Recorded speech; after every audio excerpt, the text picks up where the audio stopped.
After my fox shifter, Lucien, scratched me again, I went to the clinic alone. The nurse looked at my wound and frowned. This cut is deep. It will definitely leave a scar.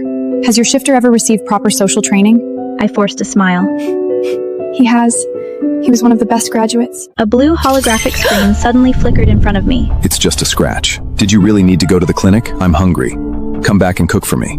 You can't even take proper care of me. So that was what he thought of me. I turned around and went straight to the shifter registry. Hi, I want to replace my shifter. Miss Vale, you and your shifter have been registered for almost a year. You will soon be eligible for a bonding ceremony. Why do you want to replace him now? A bitter feeling rose in my chest. So it had already been a year. I used to look forward to the bonding ceremony more than anything, and I had once happily asked Lucien what kind of bonding rings he liked. Do you really think you deserve me? No matter how much you beg, I will never bond with you. Let me kindly tell you something, low-born human girl. You look disgusting when you cry. I was indeed a low-born human, and I could only do basic work. No matter how hard I worked, I could never give Lucien the level of care he wanted. In fact, being able to sign a contract with a pure-blood fox shifter like Lucien had been an accident. I swallowed the lump in my throat. He doesn't like me. Maybe even hated me. The staff looked surprised. Trained shifters should love their bonded human with absolute loyalty. With proper training, this should never happen. She was right, but it happened to me. Maybe I just have bad luck. The staff looked guilty. There may have been a problem with our training. Please do not blame yourself. Come with me, Miss Vale. Back then, I had paid $100,000 for Lucien, so I could choose a replacement shifter in the same price range. The staff swiped her wrist over the desk. Holographic profiles unfolded in front of me. Fox shifter, leopard shifter. They were not as stunning as Lucien, but they were still beautiful. I hesitated for a moment. Actually, I wanted a dog-type shifter, preferably a golden retriever. I had heard retriever shifters loved humans the most. Even if I was a low-born human, maybe he would still like me. The caseworker kept her polite smile. Do you have any others? Not at the moment, but new shifters are trained very quickly. The next group will be available in 2 months. As compensation, we can let you choose first. I nodded. The staff walked me to the door. One hidden profile glitched at the edge of the screen. A gray-eyed man appeared inside a cracked hologram. The man in the photo had cold gray pupils. He was handsome, but he was a werewolf. Actually, he is the most disciplined shifter we have. The shifter registry wanted to test a new program for dangerous bloodlines. So Blaise not an ordinary werewolf. He is war-bred. But no one wanted him. They were afraid he might hurt them. The bosses don't want to lose money, so they plan to sell him to the fighting pits today. I heard shifters sense the fighting pits had torn apart, piece by piece. Sometimes, they don't even come back in one piece. If he goes there, he will only die. That sounded painful and cruel. No one wanted him. No one wanted me either. A wolf was still kind of a dog, right? Is he really obedient? Sure, he is very obedient. Okay, I'll take him. I pressed my thumb against the glowing contract panel. The registry staff said Blaise would arrive in 3 days. On my way home, I saw Lucien and Stella Quinn from far away. The white-haired fox shifter stood in the evening light. His features were flawless. Stella lived in the noble quarter, which means she was high-born, smart, and elegant. She had everything I didn't have. After she met Lucien, she often came by with premium shifter tonics, so they had become unusually close. My steps slowed. Then Stella saw me. Ruby, were you working?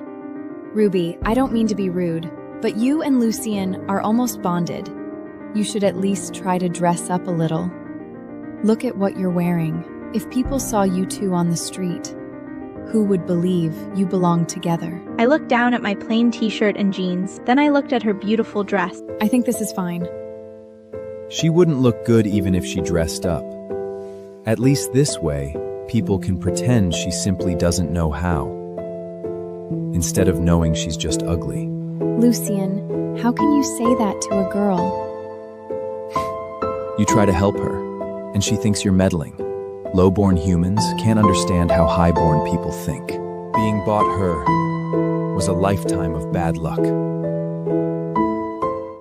Lucien was not always like this. Even though I could not afford the premium tonics he needed, even though the cheap clothes I bought sometimes rubbed his delicate skin raw, Lucien still used to tell me he was lucky to have met me. Everything changed on that day. My bag fell on the street, so Lucien crouched down to help me pick up. Just then, a luxury car stopped beside us. A red fox shifter stepped out and stepped on Lucien's hand.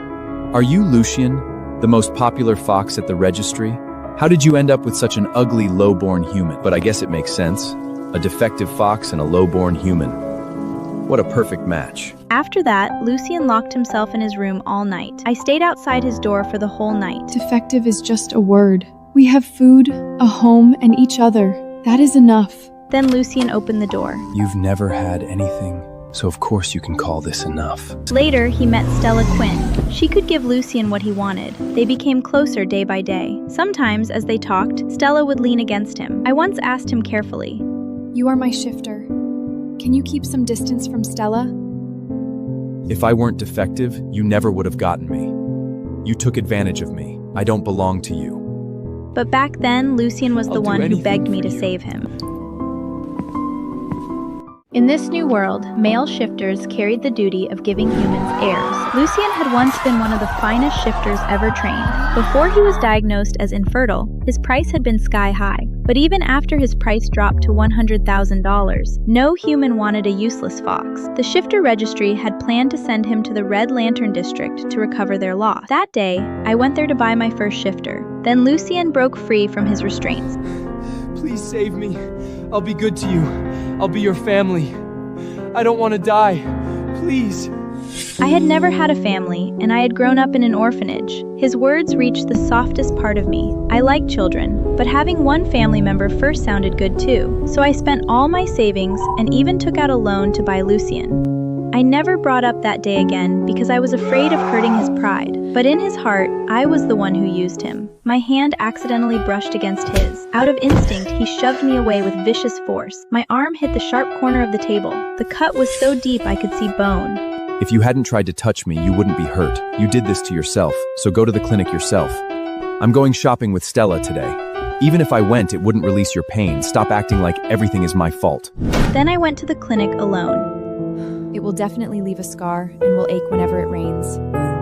If you and your shifter are this incompatible, maybe you should let him go. I suddenly understood that I could let him go. We did not have to be tied together forever. My thoughts returned to the present. I stopped Lucien before he closed the door. Lucien, do you really feel tortured being with me? Yes. A low-born girl like you finally got me. How could you ever let go? You'll cling to me until I die. I prepared a gift for you. You'll know in a few days. Don't tell me it's another bottle of cheap tonic. The kind even a dog wouldn't drink. Do I have to waste my strength pouring it down the toilet again? No, it's what you want most. It had better be. Then he shut the door. Stella came early the next morning. Lucien and I agreed to go shopping today. Our taste is almost the same. We always have something to talk about when we go out. Ruby, you won't be angry, right? I'm not angry. Ruby Vale, you're not angry? No, go wherever you want. In the past, I would have been upset, and I wouldn't have wanted Lucien to go. He never wanted to go anywhere with me, but he always had time for someone else. But today, I had things to do too. The seasonal sale at the mall started today. I had to hurry and buy things for Blaise. Isn't it better if she doesn't make trouble? Stop wasting time. Let's go. I watched them stand so close together. There was no soreness in my chest anymore. I only put on my shoes and left quickly. The mall was full of low-born humans with ordinary shifters. They looked crowded, cheap, and happy. Maybe that was all I had ever wanted, a warm, ordinary shifter partner. If Lucien had never begged me to save him, I might have had that life long ago. By the time I got home, the sky was dark. For once, Lucien was actually home. Usually, when he went out with Stella, he would not come back until late at night. Lucien sat on the sofa with his arms crossed. Where did you go? You didn't even cook for me. It's bad enough that I have to suffer with you. Now I can't even get a meal?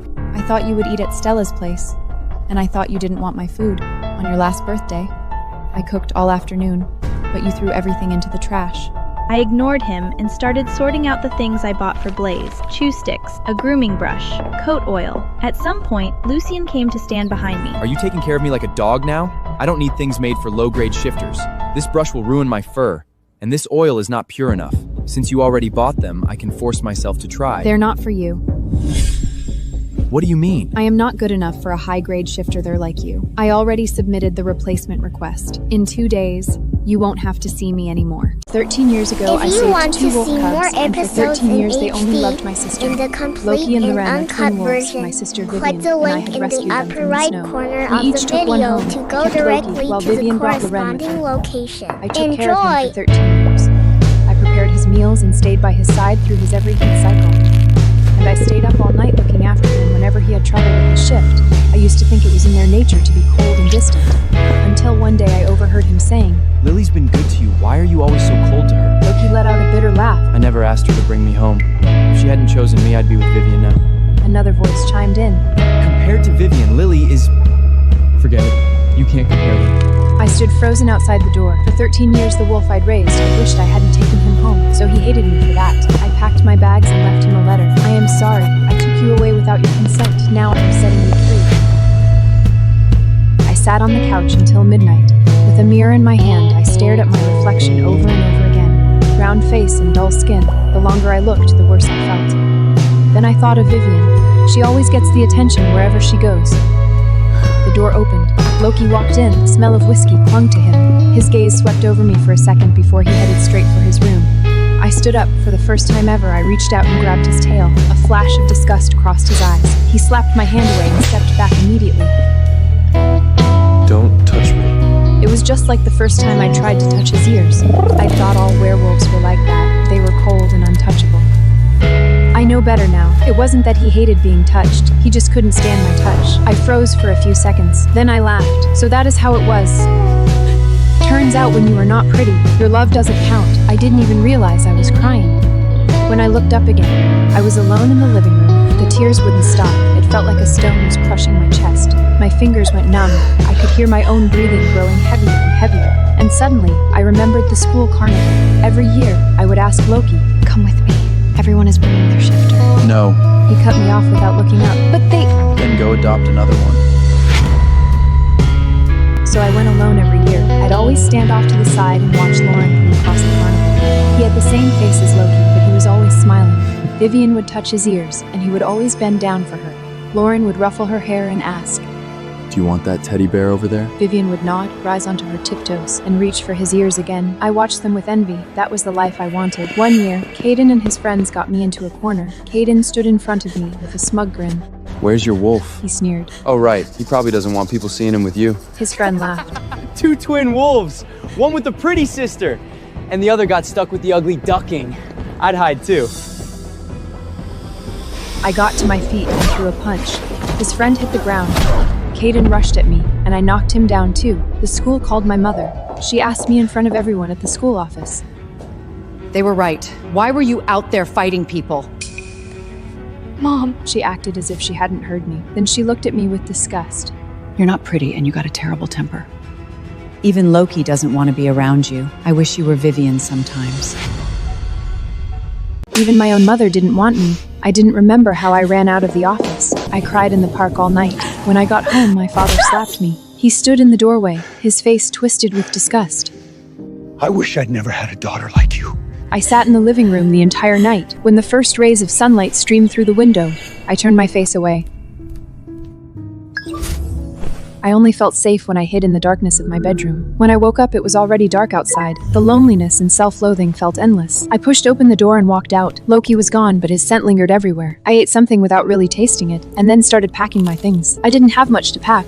At 18, when I got into college, I finally left that house. I was afraid my parents would mistreat Loki, so I took him with me. As always, he neither accepted nor refused. Number that wasn't true. He refused plenty of things. He refused to let me touch or hug him. When money was tight, I could only afford a one-room apartment. He slept on the bed. I slept on the couch. Loki was over 6 feet tall. He kept bumping his head on the low door frames of that tiny apartment. So I worked as hard as I could and eventually bought a small place of my own. Loki was all I had. No matter how distant he was still the little wolf I'd brought home. When you love someone, you always feel like you owe them more. That is why I bought him so many things. I never realized he never wanted any of it, so I'd finally decided to let him go. I picked up my luggage and walked out of the apartment. I liked walking. Loki did too. He just didn't like walking with me. The only time he joined me was when Vivian and Loren were there. Whenever that happened, his tail wouldn't stop wagging. I always told myself he just missed his brother. A car horn suddenly blared, pulling me back to reality. I looked up. It was other shifters coming to pick up their masters. I had never experienced that kind of bond. The next morning, a clerk asked me for the third time if I was sure about breaking my bond with Loki. I nodded. Humans who break an adoption contract with a shifter are required to pay compensation. I left him the apartment. The clerk handed me the papers. Miss Lily Hayes, would you like to deliver Mr. Loki's copy yourself, or should we send it for you? I took out the letter I had rewritten countless times. You can send it, and this too. There were only a few lines in it. Loki, I am sorry. I took you away without your consent. Now I am setting you free. I walked out of the agency and drove away from the city. I was going to the sea to start over. A coastal university offered me a lecturer position. I accepted it. The nights here were beautiful. I took a photo and almost instinctively opened my chat with Loki. I sent it to him. Then I scrolled up. It was all me. I sent him cute trinkets from shops, a strange-shaped cloud, and a pretty flower. He rarely replied. Sometimes just one word. The last message was from the day I found out the truth. I had asked, "Where are you? I'll come get you." Still, I got no reply. So he must have received the papers by now. He couldn't even say goodbye to me. I switched to a new account and deleted the old one. I couldn't sleep that night. Moonlight spilled across the floor. The room was filled with darkness and the scent of the ocean. Ever since my mother